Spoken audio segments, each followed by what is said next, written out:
curiosas pero muy interesantes. Vamos a hablar acerca de alergias, rinitis alérgicas. ¿Cuántos argentinos tienen alergias? Las alergias más comunes aquí con el doctor Claudio Parisi, jefe de alergia del Hospital Italiano de la Ciudad de Buenos Aires. Bueno, comenzamos ya con doctor C. Estamos aquí con el doctor Claudio Parisi y este es su CV. El doctor Claudio Parisi es médico de la Universidad de Buenos Aires, pediatra y especialista en alergia e inmunología clínica. Además, es jefe de las secciones de alergia de adultos y alergia pediátrica del Hospital Italiano de la Ciudad de Buenos Aires. Y muchas gracias por venir, Claudio, un día sábado. Este es el regalo que tengo acá para infantil. Gracias por venir. Gracias, Guillermo. Un Bien, placer. alergias más comunes en el mundo y en la República Argentina. ¿Cuáles son? Las alergias más frecuentes son las rinitis alérgicas, o sea, las enfermedades respiratorias asociadas a las alergias. Dentro de ellas tenemos la rinitis y el asma. Bien. Dos enfermedades. Pero la más frecuente y quizás la más subvalorada o menospreciada como enfermedad es la rinitis alérgica. ¿Y por qué decís que es menospreciada? Porque Bueno. en esta época la gente te explota el teléfono, me imagino, Sí. ¿no? Todos los días 200 consultas, la gente que está con mucho moco, picazón de ojos, picazón de garganta. La gente no sabe si es rinitis, si es resfrío, si es gripe, si es alergia. Confunde mucho esto. Es verdad, y hay superposición también. En general, las personas que tienen rinitis alérgica tienen además más cuadros virales, porque la inflamación de la nariz permite la entrada de los virus que habitualmente dan resfríos. Así que esas dos cosas se mezclan. Pero un poco, ¿por qué es subvalorada? Porque en general los médicos decimos, bueno, está resfriado. Es algo que no le va a generar un riesgo de muerte, por ejemplo, ¿no? Que sí puede producir alguna otra enfermedad. Y los pacientes se acostumbran a vivir con los síntomas. Bien, acá tenemos las alergias más frecuentes, respiratorias, rinitis alérgica, asma. ¿El asma es una alergia? La mayoría de los asmáticos son alérgicos, sí. Es una enfermedad que tiene un componente alérgico muy importante y es muy importante también subrayar que los pacientes con asma deben ser también valorados desde el punto de vista de la alergia para saber cuáles son los precipitantes de los síntomas. ¿Las alergias crecen en el mundo y crecen en la República Argentina? Las alergias crecen en el mundo y en nuestro país también. Se vio en los últimos años que hay un crecimiento importante, una oleada de enfermedades alérgicas respiratorias, alergias alimentarias, etcétera, que tienen que ver con nuestra forma de vida, con aspectos genéticos y lo que se llama epigenética, que es lo que hace el medio ambiente sobre nuestros genes, si los enciende o los apaga. Y bueno, cada vez tenemos más alérgicos, sí. ¿Notás un cambio en el orden de las enfermedades respiratorias en los últimos tiempos? Digamos, la pandemia nos cambió ese orden, que decíamos, en invierno tenemos esto, en primavera y otoño tenemos esto y en verano tenemos esto. Todo está desordenado, no solamente por la pandemia, los nuevos virus, sino también por los efectos del cambio climático. En general, la mayor parte de los pacientes que tienen alergia son alérgicos perennes, tienen alergia a cosas que están todo el año.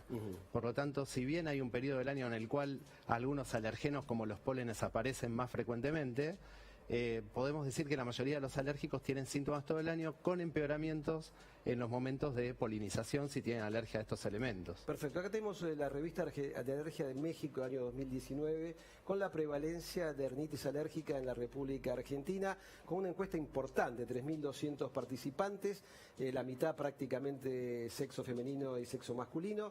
El 37.6% tenía entre 5 y 19 años, el 62.4% entre 20 y 41 años. Esta es la muestra que nos da este trabajo. La prevalencia global de síntomas de rinitis alérgica fue del 20%, vale decir que el 20% de las personas tenía rinitis alérgica. Esto es correcto, esto es así en la República Argentina. Es un montón eso.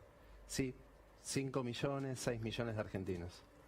Los síntomas más frecuentes fueron los estornudos, 58.5%, y la congestión nasal, 51.4%. Consulta muy frecuente esta, ¿no? Sí. La gente que, digamos, siente congestión nasal, que le gotea la nariz, que le sale de esos mocos que prácticamente es agua. Sí. Y hay mucha, digamos, automedicación en esto, ¿no? Hay automedicación, y por ahí haría hincapié que la rinitis alérgica tiene 4 síntomas cardinales. Vamos. Que son los estornudos, la congestión, el prurito o picazón y la rinorrea, que es esto que comentabas recién, que es el goteo de agua. ¿Qué es lo que pica la picazón? ¿Pica los ojos, la nariz, pica la garganta, pica la nariz? Exacto, el paladar, el oído, esa picazón que es increíble, que nadie se puede rascar porque no llega el dedo a la zona donde pica. Pican los ojos, el paladar, el típico clic palatino que hace el paciente, que rascándose con la lengua, es bastante típico también, que puede ser hasta dormido. Bueno, son sensaciones insoportables, si uno suma todo esto. ¿El estornudo se contiene o se larga? Bueno, no, el estornudo se larga, diría yo. No, contenerlo tampoco va a generar un problema, inclusive los estornudos en salva, que es la característica típica de la rinitis alérgica, el paciente estornuda hasta más de 10 veces, puede producir problemas hasta para conducir un auto, por ejemplo. Ajá. Siempre hay confusiones, ¿no? Acá pusimos alergia distinto a urticaria. Se asocia mucho. ¿Cuál es la diferencia entre urticaria, enfermedades, digamos, raras, poco frecuentes, o reacciones a vacunas con respecto a la alergia? ¿O esto puede dar cualquier tipo de alergia? Bueno, la urticaria fundamentalmente es un síntoma que puede estar asociado a las alergias en forma inmediata, ¿no? Si alguien come o toma algo que da alergia, uno de los síntomas que tiene, que se da en el 80% de los casos, es la urticaria. Pero la urticaria en sí misma puede ser una enfermedad, sobre todo cuando dura más de un mes y medio. Nosotros decimos que las urticarias que duran más de un mes y medio se llaman crónicas, y las urticarias crónicas se confunden con alergias, generan dietas, generan tratamientos excesivos y pueden ser enfermedades autoinmunológicas asociadas a la piel. Esa es la urticaria crónica. ¿Las urticarias son localizadas o son generalizadas? Pueden ser de cualquier manera, digamos. Una urticaria localizada puede ser una urticaria alérgica de contacto. Por ejemplo, tengo alergia al látex, me pongo un guante con látex y tengo urticaria en esa zona.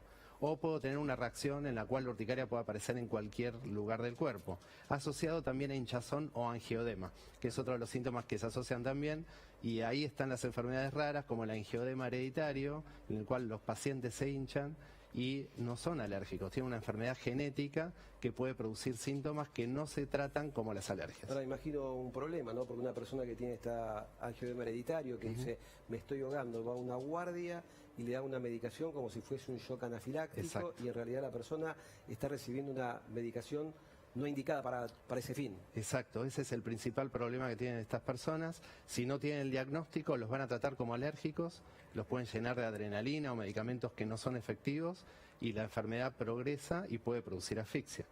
Muy interesante. Reacción a vacunas, ¿esto es una situación poco frecuente o frecuente con respecto a las vacunas? Las vacunas pueden producir reacciones locales que son muy frecuentes. Las vacunas que usamos habitualmente, ¿no? Para COVID, etcétera. Las reacciones alérgicas son muy poco frecuentes, 1 en 1.000.000. Cuando hablamos sobre todo de reacciones que pueden poner en riesgo la vida, y aprendimos mucho con la vacunación COVID, porque la vacunación masiva nos hizo ver y entender que las reacciones alérgicas, que al principio se pensaban que eran frecuentes, hoy seguimos diciendo que son poco frecuentes. No hay que tener miedo a usar las vacunas de calendario. Impecable lo que decís y coincido 100%. Tratamientos. Acá es un capítulo muy importante porque yo lo que noto, en general lo que percibo de la gente es automedicación. Me tomé tal antihistamínico, me tomé un toquecito de corticoide, la gente no sabe qué hacer, si usar inhalado, si tomarlo, la dosis. Bastante frecuente esto es lo que sucede. Evitar lo que produce alergia, obviamente esto, ¿no? Sí. Pero a veces que uno no sabe. Imaginemos que una persona comió maní por primera vez en su vida y no le ha hecho nada. Se sensibiliza y cuando come maní por segunda vez es cuando hace la reacción alérgica. Ese es un punto importante. Uno puede comer o tomar toda la vida lo que finalmente le produce alergia. O sea, no puedes tener alergia la primera vez que comes un alimento. Necesitas ese proceso de sensibilización. Y para poder evitar hay que estudiar qué es lo que te produce alergia. Se pueden hacer test que son muy simples, los que nos permiten corroborar si es algo que está flotando en el aire o es algo que comiste, siempre y cuando la historia clínica coincida. Esos test no sirven para hacer una búsqueda en la población general, sirven para confirmar la alergia. ¿Estos test que vos decís son esos test que se hacen pinchacitos en el antebrazo? El test cutáneo o prick test. Bien, ¿y cuántos pinchazos, cuántos alérgenos hay que aplicarse? Depende, hay paneles de 20 o 30 elementos, pero lo que hace el médico especialista es, de acuerdo a lo que el paciente cuenta y el examen físico, enfocar el diagnóstico, poner lo que necesitamos saber, digamos. Bien, perfecto. Hablamos de medicamentos preventivos y de urgencias. ¿Se puede prevenir este tipo de situaciones? Claro, el paciente que sabe que tiene rinitis alérgica en un periodo del año o todo el año puede utilizar medicamentos preventivos que tienen un impacto notable en su calidad de vida. No son tratamientos que curen la enfermedad, no existen. Bien, no hay cura. No existe la cura por ahora, pero estos tratamientos mejoran la calidad de vida, tienen escasos efectos adversos, los tratamientos indicados por el especialista, porque hablamos de automedicación, en el cual los descongestivos y los corticoides obviamente pueden tener efectos adversos y hay que limitarlos. ¿Hablamos preventivos vía oral, inhalatorios, de qué manera? Pueden ser vía oral, los antihistamínicos, pueden ser inhalatorios, los corticoides inhalados para el asma o la rinitis alérgica. Bien, perfecto. Y los de urgencia, acá siempre hay una confusión bastante importante, inclusive nosotros los médicos, ¿no? Cuando hay una urgencia, una persona hace una reacción alérgica inesperada, exagerada, como puede ser un shock anafiláctico. ¿Qué es lo que se debe hacer?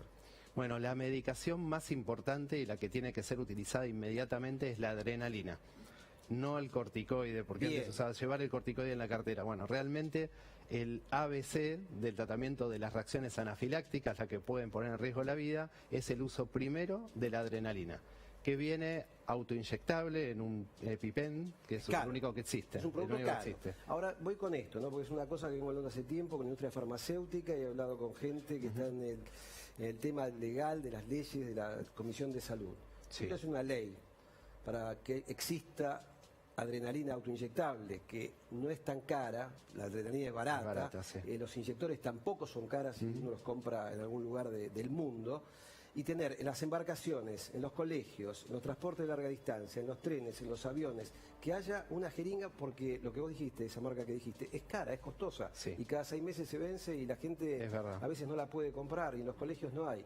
Y puede suceder lo que dijimos recién, que una persona que consume, en un avión imaginemos, un pescado y se va a comer un pescadito y esa persona tiene una reacción anafiláctica y esa persona se muere en el lugar. Exacto, sí, completamente de acuerdo. Y los pacientes con anafilaxia deberían tener, aunque no tengan cobertura médica, un autoinyector. Perfecto. Tratamientos con inmunoterapia o vacunas. Es lo que hablábamos recién, haces las pruebas dérmicas, si esa persona tiene una alergia, ¿se puede desensibilizar a la persona? Exacto, sí, sobre todo con aeroalergenos, o sea, los elementos que están en el aire, ácaros, polen, etcétera, son tratamientos que a mediano plazo producen un cambio en la respuesta inmunológica, que es lo que está alterado en las reacciones alérgicas, y sobre todo tiene un efecto duradero. Uno lo usa durante un periodo de 3 años y entre 5 y 10 años después puede seguir teniendo efecto la inmunoterapia. Perfecto. ¿Qué hay de nuevo? Siempre es importante saber qué novedades tenemos. Tenemos por suerte novedades para el tratamiento de aquellas enfermedades que van más allá de lo habitual, que no responden a los tratamientos habituales. Y ahí hay medicamentos que se llaman fármacos biológicos o pequeñas moléculas que apuntan fundamentalmente a procesos específicos de la inflamación alérgica. Hoy en día, medicación oral o inyectable para esos pacientes graves son poquitos, pero la medicación es cara también, es otro de los problemas que tenemos, pero creo que a futuro va a ser el tratamiento ideal. Bien, excelente. Contanos acerca de esta aplicación. Esta es una aplicación gratuita para los pacientes que tienen urticaria crónica, que tiene una serie de scores y formas de monitoreo que ayudan mucho al control de la enfermedad y también a la relación médico-paciente, porque al ver los scores, tanto el paciente como el médico aprende qué es lo que le está pasando a ese paciente y de esa manera modificar el tratamiento de manera específica para ese paciente. Perfecto, excelente. Te vas a quedar para las trivias y ahora vamos a hablar con la doctora Mercedes García Lombardi.